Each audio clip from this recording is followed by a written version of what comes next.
Ladies and gentlemen, my name's Paul, and in this Again Fidecom video, I've got a question for you. How well does a card which is almost 4 years old handle modern day games, and how would it stack up against a modern day GPU such as a GTX 1080 Ti? Well, we're going to be investigating that very thing. What we have here is a Gigabyte GTX 980 Ti, and this card was launched back in June of 2015, so yes, almost 4 years old, which in terms of GPUs is pretty darn archaic. But the question is, how well does it perform? Is it worth picking this card up if you see it really cheap on eBay and you're looking for a new card? Or is it worthy of an upgrade if you have a GPU like this already and are thinking of making a new purchase? So, what we have with this particular GPU is 2816 CUDA cores running at 1000 MHz for the base, although boost clocks are around 1075, but we all know how boost works on GPUs, so reality is a little different. 6 GB of memory running at 7000 MHz. But this is a WindForce variant. It is a custom card. So because of that, the specs are a little higher on this particular GPU. The number of CUDA cores, of course, remains consistent, but we have almost 200 MHz on the core, plus obviously a more robust cooler, which in theory at least should help boost frequencies, and it does. Naturally, in terms of performance, this is certainly not detrimental, and therefore, because we're going to be comparing this against bog standard reference design GTX 1080 along with GTX 1080 Ti, you do need to take that into consideration.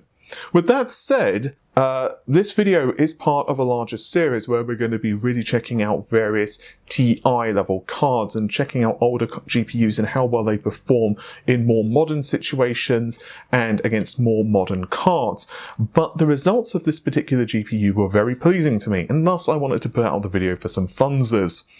I will also say, in regards to the performance of this GPU, as a bit of a spoiler, it is very impressive actually what this card can still accomplish. And obviously when this card was released back in 2015, it was top dog. You would have been very happy to have had one of these cards in your system, let alone two of them in SLI. Now, a note about our test setup. Just because of the way we've recorded this video, we have not had time to regather a whole bunch of GTX 1080 and 1080 Ti results. So the test setup and drivers are slightly different between the two cards, and obviously we also have a situation where this is a custom GPU versus reference design. But even so, we still have the two systems running an i7-8700. The difference here though is that the memory timings on our GTX 1080 and 1080 Ti were slightly looser because we were using a different memory kit, and also the drivers were a little older as well, which naturally in certain games could be a problem. But the reality is that with a card like this, it probably isn't going to make that much of a difference anyway. The biggest difference here though is that once again, this is not a reference design. It has around 200 MHz additional clock speed on the core, whereas the other cards we're testing against the GTX 1080 and the 1080 Ti, those are reference designs, which obviously does to give this card a bit of a leg up. So then, how well does the GTX 980 Ti stack up against modern cards? Well, we tested a variety of different titles, including Resident Evil 2, which we'll have some raw gameplay of in a moment, but the answer is really well. I would say that this GPU in most titles now would really struggle at 4K. However, it essentially puts out almost GTX 1080 levels of performance. A little slower, but certainly not a drastic amount slower. So what we have is a card essentially really good at running a high refresh rate 1080p screen, or targeting around the 60 FPS mark at 1440p. And we found this consistently, whether it was Rise of the Tomb Raider, Batman Arkham Knight, Gears of War as well ran like a dream in both the benchmark as well as in gameplay. Forza, Shadow of the Tomb Raider, Far Cry 5, all of the games ran absolutely amazingly. Even a game such as Resident Evil 2, which is a new release and very graphically intensive, plays absolutely beautiful at 1440p and does a fairly decent job at 4K, and I imagine you could hit 60 FPS rather easily if you're willing to make a couple of concessions on the graphics quality settings.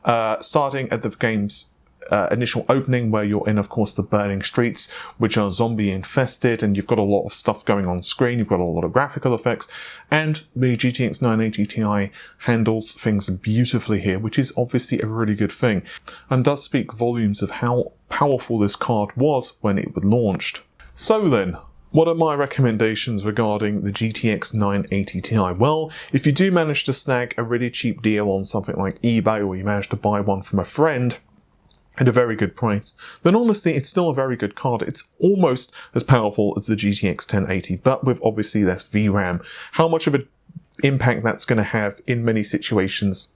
Probably not much, at least for the next year, although obviously more VRAM is certainly not a bad thing.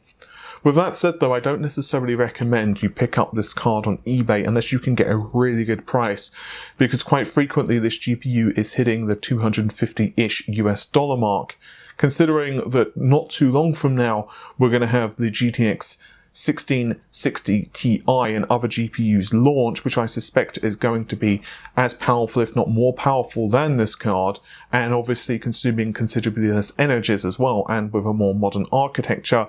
Well, I would recommend you purchase that GPU. With that said, if you do have a GTX 980 Ti, and your budget is only roughly around $300 US now, then I don't recommend that you actually move from this card at all.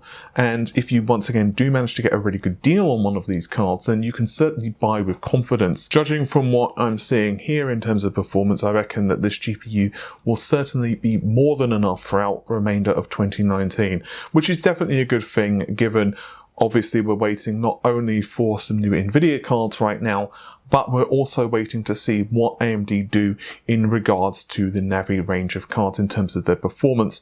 From what we've discussed on this channel already, my sources have told me we're going to see an announcement in June, E3, and then we're going to see a launch of the GPUs and all of the different SKUs in July.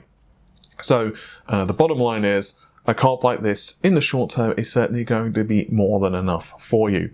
With all that said, hopefully you've enjoyed this more fun and light-hearted video. If you have, you know what to do. You can click the like button, because that helps us out big time, and you can also comment and let us know what GPU you're running right now. And, well, subscribe to the channel. With all that said, take care of yourselves. Bye for now.